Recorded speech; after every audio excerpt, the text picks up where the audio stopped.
Joining me now is Adam B. Coleman, founder of Wrong Speak Publishing and also an avid breakdancing fan. Now, you have written about this issue, you know your stuff, and you've insisted that the academic class are defending Raygun's performance because she's a symbol of their bubble world. What do you mean by that?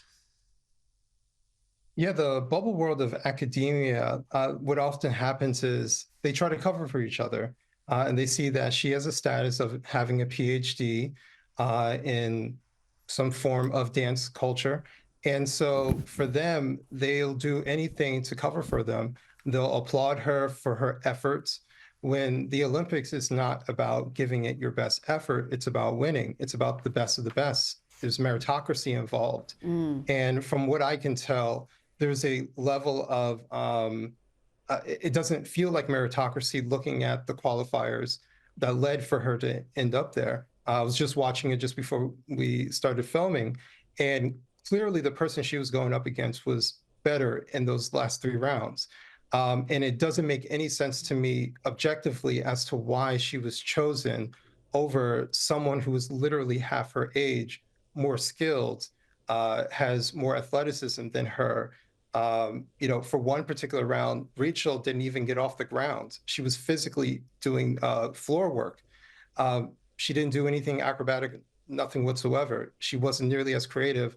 I will say her qualifying wasn't nearly as bad as her Olympic performance, but that's not a very high bar. Well, yeah, there is a sense of entitlement, it seems. I don't know if that is because of her academic background, but you did write that she can't PhD her way into being supremely athletic. And you also note that internationally, breakdancing or breaking is highly competitive, it's athletic, it's creative. People have to have enormous skill. So again, how did she qualify? You said you've looked at some of those qualifiers where her opponents seem to be better. Is it so subjective that, you know, these sort of results can happen? Or would most people who are into their breakdancing watching that competition or agree with you that her competitor should have made the team? I think anyone who is apparently not a judge of that competition would come away with the same conclusion as me, that Raygun was not better than Holy Molly, who she was competing against. Objectively speaking, Holy Molly is quicker, she is younger, and she's more acrobatic than Raygun is. And if I can put this in a very layman's way, someone who is just getting into breakdancing can only do certain moves, the easier moves. Raygun looks like she's basically an amateur, whereas Holy Molly looks like she is someone young but clearly more naturally talented than Raygun is. So it doesn't make a whole lot of sense to me. I don't know if there's some sort of collusion or any corruption behind the scenes or anything like that. But I'm still dumbfounded by what I just watched. Well, I'm not suggesting there's been anything corrupt, just perhaps some bizarre decisions made along the way. Now, we've learned that Raygun is coached by her husband, who is also a breaker. I think we've got some footage of his moves. I think he's had a bit to do with some of the choreography we saw in Paris.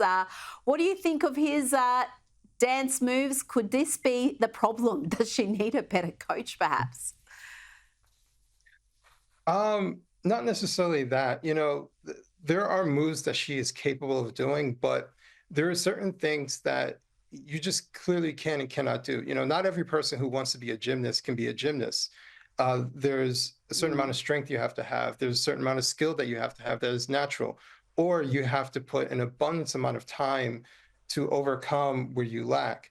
I just don't think by her age to do the type of things that she's doing, she's basically at a geriatric stage of any breakdancer. And most of them last basically into their mid-30s, competing wise. And maybe the top ones, especially the males, they can go a little bit longer, but for her, to go as far as she did with her skill level or lack of skill is truly amazing to see. Well, we are getting a lot of pressure here from the media, from members of the sporting fraternity saying that you cannot be critical of her or her performance because she gave it a red hot go. But you wrote in your piece that people are mocking her because of her audacity to believe that she deserves to be considered one of the best female dancers in the world. And her performance was astoundingly bad. Again, I'm quoting you there. Do we have participation trophies at Olympic level? Is this what we're basically talking about? We're saying, well, you know, she's older than the other dancers. She's perhaps not as experienced in actual dancing. She might be experienced in writing academic papers about dancing. Is this a participation trophy at Olympic level? Yeah, and part of me thinks this is a little bit of licking the wounds for Australia, you know, because it is embarrassing to see. So I think the reaction is to say, well, at least she gave it a go. You know, listen, Australia is not known for its breakdancing. You know, you hear those type of excuses, but the reality is we wouldn't do this for any other sport, especially an Olympic sport. We wouldn't make these type of excuses. The reality is that she's not nearly as good as her competition. And listen, when it comes to the Olympics or any sporting event, someone's going to come in last place. So it's not about her coming into last place, but it's what she did and how she represented herself and her capabilities while competing. And like I was saying before, her qualifying rounds, you know, to make it into the Olympics was actually better than what she performed at the Olympics. So, and I don't even think it was nerves. I think she was trying to be overly creative because she knew she's not as skilled as the other dancers. But by trying to be so creative without the skill makes you look very goofy in breakdancing. It just completely falls apart. You know, there's creativity is very important in breakdancing, but you have to follow it up with something else. I think that's the word, Adam, goofy. I think goofy sums it up beautifully. Adam B. Coleman, thank you so much for your time this evening.